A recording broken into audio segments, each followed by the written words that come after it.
soir, c'est la grande soirée d'ouverture. Exactement. Vous pouvez nous parler un petit peu de ce qui va se passer cette année?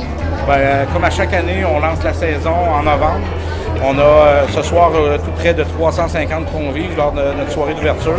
C'est vraiment un endroit où les gens viennent se rencontrer pour commencer à entamer la saison, discuter entre eux de la saison de motoneige.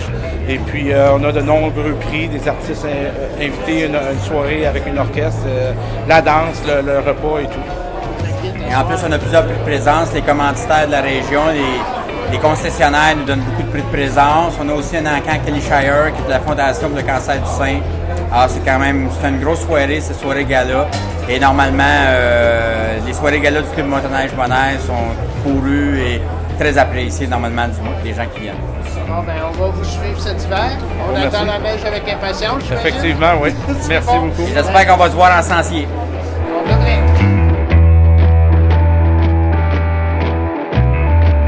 C'est une association qui existe depuis 10 ans au Québec.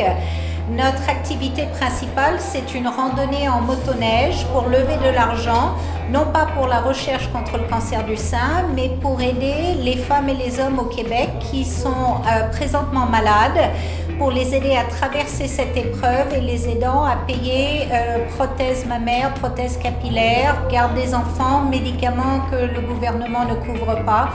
Toutes ces choses qui s'allongent de très très vite et qui finissent par coûter très cher.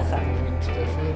Vous êtes associé avec la Fédération des motoneiges? Alors quand nous sommes arrivés, parce que cette association est au départ de l'Ontario, Kelly Shires était une de mes amies qui est décédée il y a 10 ans de cela.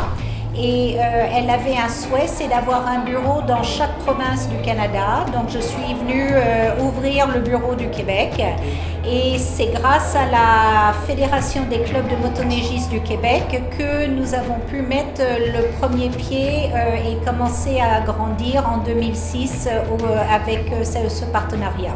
Puis comment les gens peuvent vous rejoindre ou avoir des informations sur votre organisme? Alors, si vous allez sur notre site internet www.randonneedesneiges.org, vous aurez les informations. Notre 10e anniversaire va se célébrer dans les Laurentides cette année, le samedi 21 février 2015. Et il y a des billets de loterie qui sont en vente et autres. Et sachez que nous sommes tous complètement bénévoles, donc il n'y a aucun salarié, que chaque sou que vous donnez à notre cause est reversé à une personne dans le besoin au Québec. Bien, félicitations, ça m'a fait plaisir de vous rencontrer. Avec grand plaisir, merci. Merci. Les challenges cette année sont... Les challenges cette année, on s'entend. Le premier challenge qu'on a rencontré cette année, c'était les compressions budgétaires du gouvernement provincial. Bonne nouvelle, on vient de régler on a passé au Conseil du Trésor, donc tous nos argents vont être là à temps pour le début de la saison. Des défis, on en a continuellement. Entre autres, l'autre gros défi qu'on s'attaque, c'est la fin du moratoire en 2017. Donc actuellement, à la Fédération, nous sommes en train de préparer un mémoire qui va être déposé au ministère des Transports fin 2015 pour justement arriver avec des solutions concrètes, comment régler les problèmes du moratoire. Parce que, juste pour faire un petit rappel historique, le moratoire descend directement du jugement Langlois, le Petit Train du Nord. C'était la permission des gens de faire des recours contre ceux qui donnent les droits de passage. Et ça, le gouvernement a passé une loi en 2010 et a remis ça, je crois, en 2012 pour justement empêcher ce genre de recours-là. Mais ça termine en 1er décembre 2017 et il va falloir une solution auxiliaire pour régler ça parce que le gouvernement ne pourra pas toujours mettre des lois pour empêcher les recours. Donc, on est en train de préparer des solutions à apporter au gouvernement pour nous aider dans ce cas-là. En fin de compte, qu'est-ce que vous voulez faire? C'est toujours de faciliter les faciliter le dialogue, aider la création des sentiers, toujours de dire merci aux propriétaires terriens qui nous prêtent leur terrain, parce qu'il ne faut pas se leurrer. La Fédération des clubs de motoneigistes, c'est 33 000 km de sentiers avec 0 propriété. C'est tous des gens qui nous prêtent leur terrain pendant la saison. Et pour juste un petit exemple, 33 000 km de sentiers, c'est plus que le réseau routier que gère le ministère du Transport du Québec. Tout un défi. Tout un défi. Parce que souvent, chaque année, vous avez à renégocier. Effectivement, c'est un jeu de négociation annuel. Mais par contre, on a des partenaires de longue date, que ce soit le monde, l'UPA, tout le monde agricole, c'est des partenaires de longue date. On travaille aussi beaucoup avec les gouvernements pour les terres de la couronne, que ce soit le gouvernement du Québec ou le gouvernement fédéral, qui nous aident aussi beaucoup. Mais chaque année, tous les bénévoles doivent aller revoir les droits de passage puis assurer la pérennité de notre 33 000 km de sentiers. Ben, bonne chance, bonne saison 2015. Oui, on va souhaiter beaucoup de neige. Oui, c'est ça, c'est toujours ça. C'est la matière première. C'est ça, tout à fait. Il faut aussi pas oublier que la motoneige, c'est 2 milliards 400 millions de retombées économiques pour le Québec. Donc, c'est important. Ouais, tu pars pas avec ta boîte à lunch. Effectivement. C'est bon. Merci beaucoup. Merci, bonne soirée. Bonne soirée.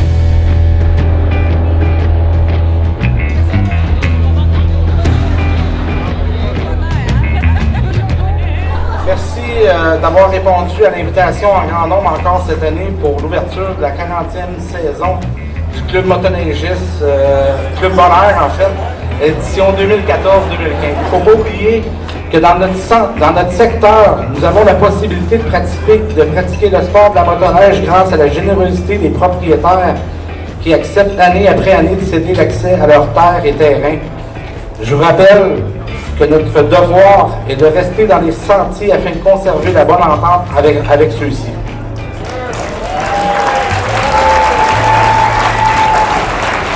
Nos bénévoles qui nous aident tout au long de la saison à reconstruire des ponts, de balisage, tous les conducteurs de surpasseurs qui sont disponibles en tout temps et qui font en sorte que nos sentiers sont bien entretenus, praticables et sécuritaires. C'est-tu le fun d'avoir des gens heureux comme ça? Oui, non, oui! Wow! Comme j'avais dit à Sylvain lors des dernières élections, que la ville de Saint-Lin-Laurentide serait un partenaire avec les motoneigistes, avec le Club Bonheur. Mais nous le sommes encore plus cette année.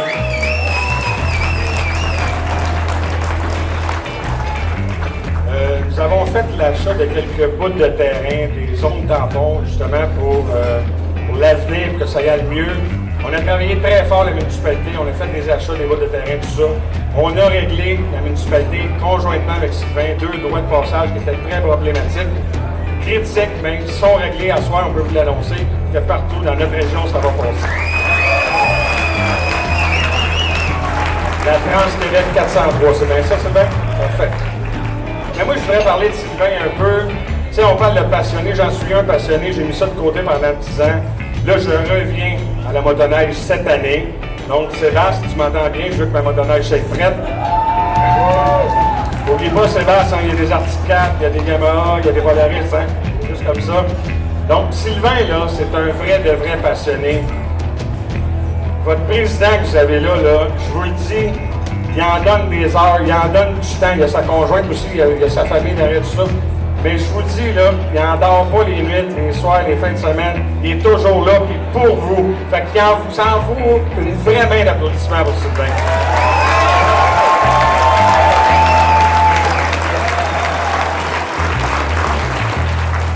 Pour moi, être avec vous ce soir, c'est comme revenir au sein de ma famille. Comme pour certains d'entre vous le savent, je suis un ancien directeur du Club Bonheur. Ça fait des années que j'étais avec Bonheur. Malheureusement, en devenant président de la fédération, je suis directeur de tous les clubs du Québec. Donc, j'ai été obligé de me retirer du club. Mais on s'entend, c'est ma famille qui se fait ici. C'est étant résident de Saint-Lin-Laurentide, fait très plaisir, monsieur le maire, d'entendre votre discours. Je vais prendre encore quelques secondes de votre temps pour vous parler de votre fédération. La fédération, cette année, dans les 2 dernières années, vient de prendre un virage à 90 degrés. Aujourd'hui, la fédération représente tous les motoneigistes du Québec. On se tourne vers l'avenir. On le sait qu'on a le moratoire en 2017. Soyez sans crainte, on va être prêts pour défendre les droits des motoneigistes. Mesdames et messieurs, je profite de l'occasion pour vous souhaiter une excellente saison de motoneige qui, je vous l'assure, va être très neigeuse cette année. Et c'est un honneur pour moi d'être ici ce soir parce que je tiens à vous remercier, vous, ce club, qui êtes les premiers à avoir fait une levée de fonds d'année en année grâce à la mise en vente du soutien-gorge. Et chaque année, on voit dans les livres de compte arriver une belle donation de votre club. Donc c'est vraiment du fond du cœur que je vous dis merci. Et je vous dis merci aussi de la part des femmes que vous avez aidées, parce qu'avec l'argent que vous donnez généreusement pour différentes activités, y compris les billets de loterie qui sont en vente en ce moment, eh bien vous aidez une femme soit à acheter des médicaments, soit à nourrir ses enfants, la garde de ses enfants, le transport, toutes ces choses que le gouvernement ne couvre pas. C'est grâce à la générosité des personnes ici présentes qu'on arrive à aider ces femmes et ces quelques hommes au Québec. Donc merci de votre générosité et merci de continuer comme ça pendant longtemps. Bonsoir. J'ai des gens qui travaillent avec moi, avec qui j'ai du plaisir à travailler. Et pour nous, c'est pas une besogne. On a du plaisir à faire du bénévolat. L'important, c'est le mot plaisir. Dès le moment qu'on a plus de plaisir dans quelque chose, on doit passer à autre chose. Moi, j'ai beaucoup de plaisir et je veux vous présenter les gens avec qui j'ai du plaisir. Alors, je vais vous demander Stéphane Terrien, premier vice-président du Club Motoneige Bonheur, à se présenter ici. Deuxième vice-président, Daniel Bélanger.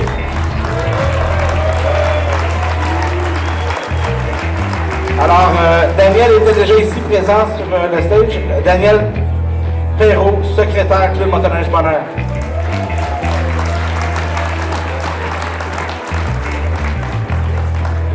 Alors, pour le secteur de Saint-Esprit, j'aimerais inviter M. Éric Lafortune, directeur.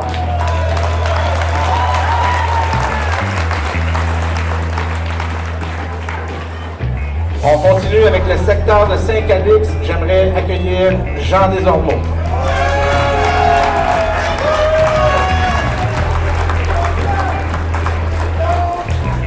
Secteur de Mascouche, M. Jean-Paul Blanchette.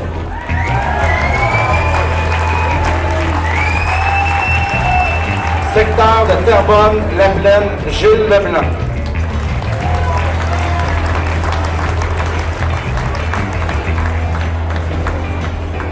Ainsi que du secteur de Terrebonne, M. François Gagné, qui est aussi directeur et ainsi responsable de la sécurité.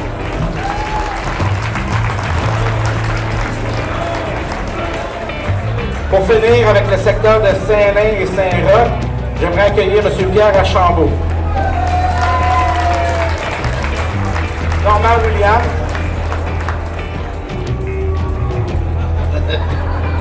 C'est pas gentil, ça, Michel. Ah, c'est François, excuse. Avec l'éclairage. Alors, le dernier, le nom le moindre, M. Yvan Gagnon, qui nous avait délaissés pendant quelques années, qui est revenu avec nous. Ça nous fait vraiment un grand plaisir de l'accueillir parmi nous, encore dans la grande famille. Alors, j'allais oublier quelqu'un qui est pas moins important, ma femme, Nathalie Racine, qui est trésorière pour le club.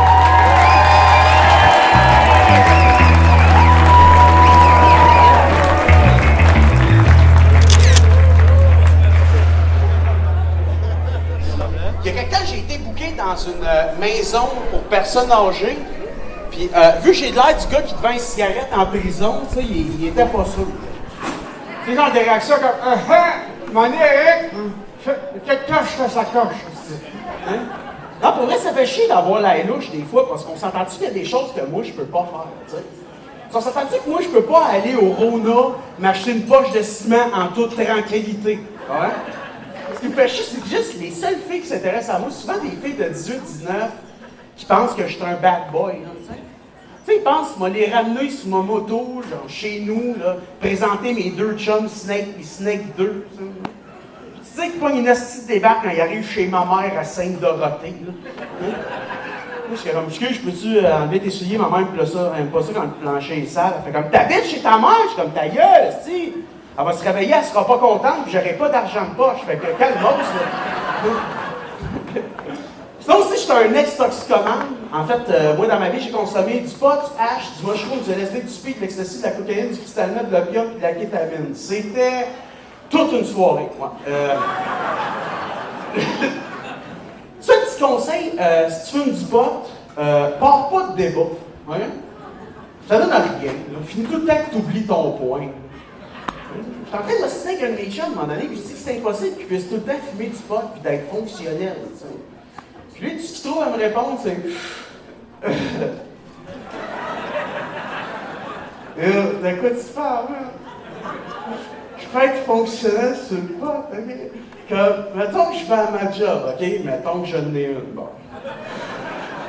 Moi, j'ai pas le temps de faire de la bouffe ou des shit de même. Fait que je m'arrête au Wendy's, OK? Je commande un trio Baconator, mais je change les frites pour le chili, tu sais. C'est des fucking frites au Wendy's, ils sont jamais bien cuites, tu sais. Faut tout le temps que tu dises à la fille, yo, bitch, mets-moi ça dans le friteur, c'est n'importe quoi, tu sais.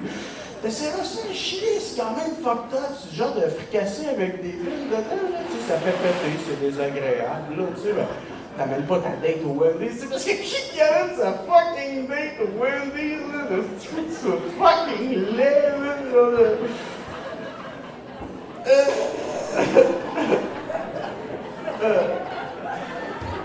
C'est quoi je disais, man? Que t'étais fonctionnel. Ouais! Si ton chat, il est malade, tu sais. Alors, je suis comme plus capable de parler de cul avec les gars de ma génération. Ah non, ils se forcent même plus pour être crédibles dans leurs histoires, là.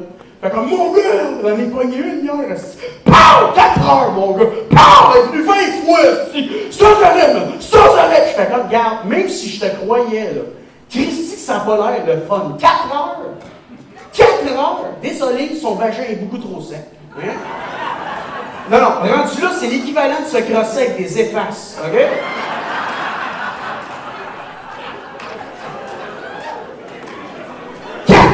Son vagin est un désert, OK? Pas mal sûr si t'écartes ses parois de la face de Clint Eastwood qui fait comme il y a pas assez de place pour nous deux dans cette noune, OK? Il y a des filles de mon âge qui ont rentré l'idée dans la tête que pour faire plaisir à un gars, il faut qu'elle se rentre un pénis complètement dans la gorge. Tu fais là, toi, tabarnak? Il n'y a rien d'excitant d'avoir une fille entre tes deux jambes qui est comme...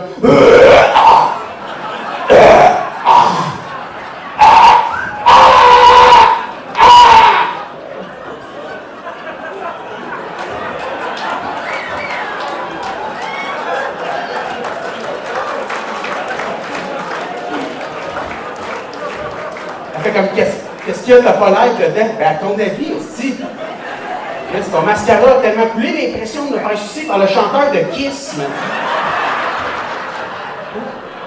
Non, mais il y a une raison pourquoi est-ce qu'on a des dents, ici, hein? Ah ouais, parce que chaque chose qui rentre dans notre gorge demande d'être mastiquée. Hein? Je l'ai pas vu, moi, le gars au Subway, avec son sous-marin qui est comme... Non, j'aurais dit 12, je pense que 12 pouces.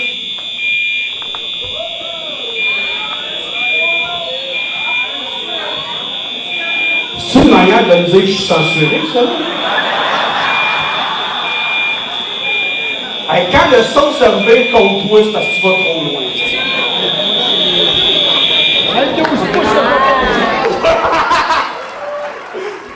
Oui, dis-le! Hey, le 12 pouces, il n'a pas passé. Attends, avez-vous entendu ce qu'il a dit? Parce que c'est drôle. Il a dit le 12 pouces n'a pas passé. C'est quoi ton nom? André. André?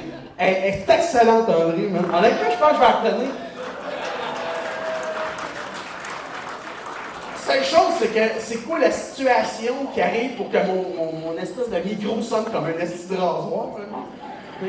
En tout cas, la prochaine fois que ça sonne comme un clipper, je la fais. Je suis quelqu'un qui essaie souvent de soigner mon vocabulaire, tu sais, mais on m'a tellement pas cru dans le coin de Saint-Roch. Mais c'est vrai, mais je sacre, par exemple. Et je le fais par choix. Hein? Parce que n'importe qui ici qui a déjà dit flûte peut me confirmer pourquoi. Hein? Viens ici de mon flûte, moi t'en flûter une. Hein? Je sais pas si tu me menaces ou tu me désires, ok? Sacré, là, c'est magique.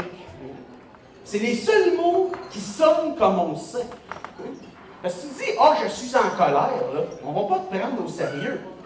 Mais si tu fais « Ah, ben là, tabarnak! » Peux-tu te dire que le gars, il monte ses pantalons et ta blonde commence à s'expliquer? Hein? Le problème avec les sacs, c'est que vu qu'on s'empêche de le faire publiquement parce que c'est mal perçu, on finit par sacrer tout croche. On sac là, tu sais, oh, Christ, tabarnak. Non, il y a une hiérarchie à respecter. Là. Il y a une raison pourquoi est-ce qu'un tabarnak est plus fort qu'un Christ. Là. Hein? Là, je vais vous expliquer ça à soi. Hein? C'est très facile. La base, Calvaire. Calvaire, c'est la colline où Jésus s'est fait crucifier, c'est une colline. Bon. Mais si tu vois à la limite une colline dans la vie, tu peux être surpris. C'est pour ça qu'à la limite, quand tu es surpris, tu dis Calvaire. Jean Calvaire, as-tu vu le prix du gaz, tu sais? Mais là, tu peux pas l'utiliser des moments fatidiques ou des phrases. Genre, j'ai de la misère au Calvaire. Non, non. Ah non, sinon les gens autour de toi vont faire du ressentiment dans le sang. Hein? Pas normal. Tu sais, j'ai de la misère au Calvaire, là, c'est comme de la rage dans une cage. Ensuite, tu as Esti. Esti, ça représente le pain. Puis vu qu'on sent le pain en début de repas, c'est pour ça qu'Esti commence les enchaînements de sac. Esti de calice, Esti de Christ, Esti de tabarnak. C'est un sifflet. Hein? Il annonce que les vrais joueurs arrivent. Qu'est-ce que calice vient ici? Ça marche.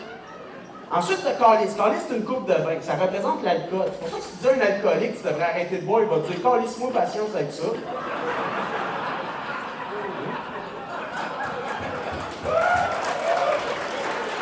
Qu'est-ce qu'il va faire après? Il va aller en virer une calice. C'est ça. Là, ce qu'il faut savoir, c'est quand placer ses sacs. Hein? Ah oui, parce qu'un de mes amis, à un moment donné, il échappe sa coupe de vin, il dit « Ah, tabarnak! » Je suis comme « Pardon? » C'est parce que, je sais pas si tu es au courant, mais on dit « calice ». Là, t'es un peu surpris, il fait comme « Calvaire! » Je dis « Bon, là, t'as compris. » Ensuite, t'as Christ. Christ, c'est le Fils de Dieu, c'est Jésus, c'est quelqu'un. Donc, Christ désigne quelqu'un. Genre, elle est belle en Christ, Christ est intelligente, elle m'intéresse pas, elle a un petit Christ. Bon.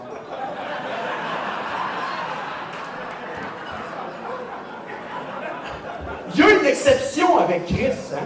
C'est que vu que Jésus est mort il y a 2000 ans, il s'est décomposé, c'est pour ça qu'on dit ça sent le Christ. Ouais? Ben oui, parce que si ça sent le calice, là, t'es dans un vrai fromage, ça marche pas, là. Hein? Et finalement, t'as tabarnak. Quand je te dis tout de suite, tu ne négocies pas avec tabarnak. Roche, papier, ciseaux, tabarnak. T'as gagné. Tabarnak, c'est le sac alpha, là.